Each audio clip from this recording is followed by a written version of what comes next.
कृषि विकास और किसान कल्याण ये प्रधानमंत्री जी की प्राथमिकता है, हमारी सरकार की प्राथमिकता है।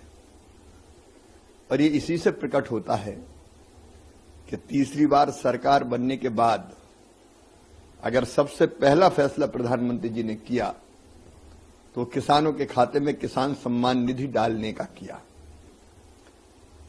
और मुझे ये कहते हुए प्रसन्नता है कि पहला कार्यक्रम अगर तीसरे कार्यकाल का उन्होंने किया तो किसान सम्मेलन के रूप में किया। और इस किसान सम्मेलन में ही उन्होंने देश भर के 9 करोड़ 26 लाख से ज्यादा किसानों के खाते में लगभग 20,000 करोड़ रुपए की राशि डाली। ये दिन किसान के आनंद का दिन भी है, विशेषकर छोटे किसान। खरीफ की फसल की तैयारी होनी है, ऐसे समय अगर राशि उनके पास होती है तो खाद और बीज की बेहतर व्यवस्था हो जाती है। प्रधानमंत्री जी की, हमारी सरकार की प्राथमिकताएं स्पष्ट है। खेती को लाभ का धंधा बनाना लगातार 10 सालों से काम चल रहा है और इसलिए मैं प्रधानमंत्री जी को हृदय से धन्यवाद देता हूं। सर, आपका इतना अनुभव है, कई साल हो गए, अब जिस विभाग में कहा जाता है कि सदा जी जाते हैं तो उसकी उन्नति हो जाती है, क्या सर माइंड में है, किस तरीके से देख रहे हैं किसानों का? 10 साल पहले से ही काम चल रहा है, खेती की हालत ठीक करने का, किसानों की आय बढ़ाने का।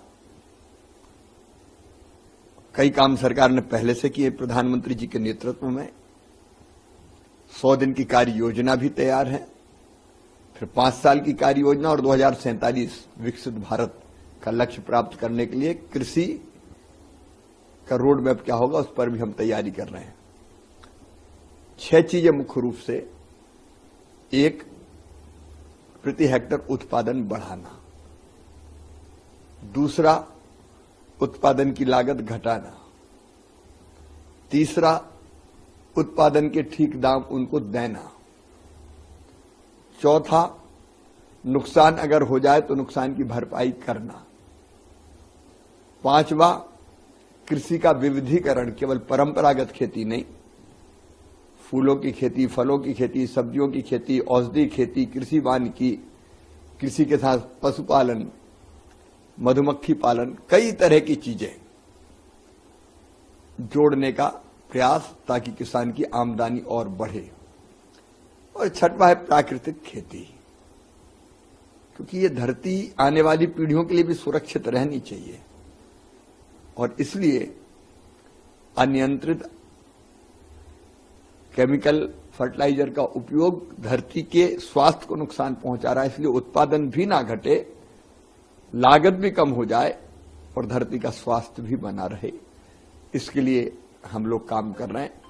और कई तरह की योजनाएं इन्हीं लक्ष्यों को ध्यान में रख के, उत्पादन बढ़ाना, सिंचाई की कई योजनाएं, आधुनिक तकनीकी का प्रयोग, अगर लागत घटाना है तो सब्सिडी पर फर्टिलाइजर देना। अब कितना महंगा है फर्टिलाइजर दुनिया के देशों में, हम सस्ता फर्टिलाइजर दे रहे हैं। उसके साथ साथ कम ब्याज पर किसान को पैसा मिल जाए तो किसान क्रेडिट कार्ड, केसीसी, प्रधानमंत्री किसान सम्मान निधि, फिर ठीक दाम मिले इसलिए एमएसपी, 50% लागत पर मुनाफा देकर एमएसपी घोषित करना ताकि किसान की फसल को ठीक दाम मिल सके। नुकसान हो जाए तो प्रधानमंत्री फसल बीमा योजना, और उसके साथ साथ विविधीकरण और प्राकृतिक खेती, इस पर हम लोग जोर दे रहे हैं। अगर आप ये वीडियो YouTube पर देख रहे हैं तो हमारे चैनल को सब्सक्राइब करें और बेल आइकन को दबाना ना भूलें। अगर आप Facebook पर ये वीडियो देख रहे हैं तो हमारे पेज को लाइक करें।